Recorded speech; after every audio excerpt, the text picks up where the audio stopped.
Hey y'all, I'm back with another video and I'm going to be creating layered labels. This is another DIY embellishments video. I'm excited to share this with y'all. This is super simple and easy. I almost didn't share it because it's so simple and I wasn't even sure if anyone would be super inspired by this. But I really love the way it turned out, and sometimes it's not, like I've mentioned this before, but sometimes it's not really about just having these wonderful, new, fresh, innovative ideas. Sometimes it's about seeing different takes on things, and just watching people's processes. Like, you know, obviously I've seen a million plan-making videos or tons of scrapbooking process videos, but I just love to see how different people create, and I think pretty much anyone who creates out there on YouTube is unique. So I thought, why not? I would share that with y'all. So I have these pattern paper scraps that I found in my stash, and I actually stumbled upon this by accident. I decided to, I pulled this paper and I was like, man, I really want to do something with this paper that has kind of these rows of books. And this paper is actually by Maggie Holmes, or not Studio Calico, Crate Paper. And so I decided to cut these apart, and instead of just using it as a layering piece like underneath the photo or just as a background on my scrapbooking page, I decided to actually use them for kind of some different smaller embellishments that I can add on top of photos, like in my project life or maybe in my traveler's notebook. And you'll see kind of an idea that I have at the end.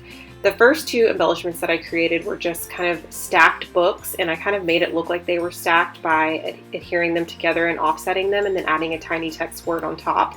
And then this one, I decided to kind of layer these pattern strips down the side of the tag, and I'm going to sew these at the end, or sew a couple of them at the end so that you can kind of see what that looks like.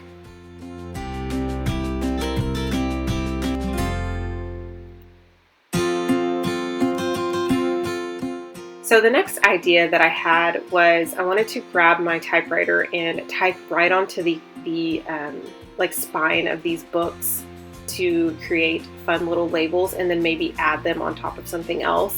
So I end up typing some phrases that I know I might need for the future. So for instance, this is a quick tip for you guys. If you have a photo or some photos that you've taken recently and you know you might scrapbook those soon, I would kind of try to remember what photos you've taken and the story kind of behind it, and maybe have some cute, fun little like general captions.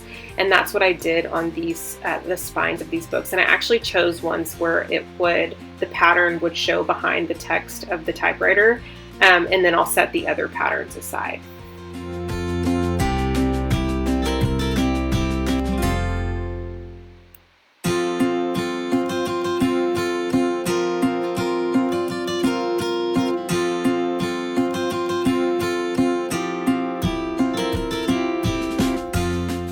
So I thought about layering one of them on top of a circle punch, but I honestly kind of a part of me wanted to stay away from the circle punches because I pull those a lot. And honestly, a part of me wanted to stay away from punches like altogether, because I want to kind of share something that is a little bit more handmade, like just done with scissors and scraps and things that you have on hand. Obviously a typewriter, you don't have to have that. You can just have tiny text words if you wanted to, and they're pretty inexpensive. I'll normally link my tiny like words from Tim Holtz down below that I use a lot. And if you saw me flip through it earlier, or maybe I'm going to flip through it here a little bit, I'm kind of running out of those words, so I might have to purchase some more soon. But anyway, I normally link those down below so you guys can check those out, or check your local Michaels or Hobby Lobby. They normally sell those as well. I think Joann's might even too. So what I did for that particular label was I made little notches with my hole punch, and I do that often when something is like a ticket shape, and I just cut kind of like a semicircle out on the sides, and so it kind of makes it look like a real ticket, and then I just layered some little pieces right on top. And as I said before, I'm going to show you guys kind of a closer well, I'll show you some close-up photos, but I'll also show you kind of real-time like video of me sharing these embellishments at the end. And so I really hope you enjoyed this process. Let me know if you have any thoughts or questions, and I'll be happy to answer those. I try to get to them as soon as I possibly can.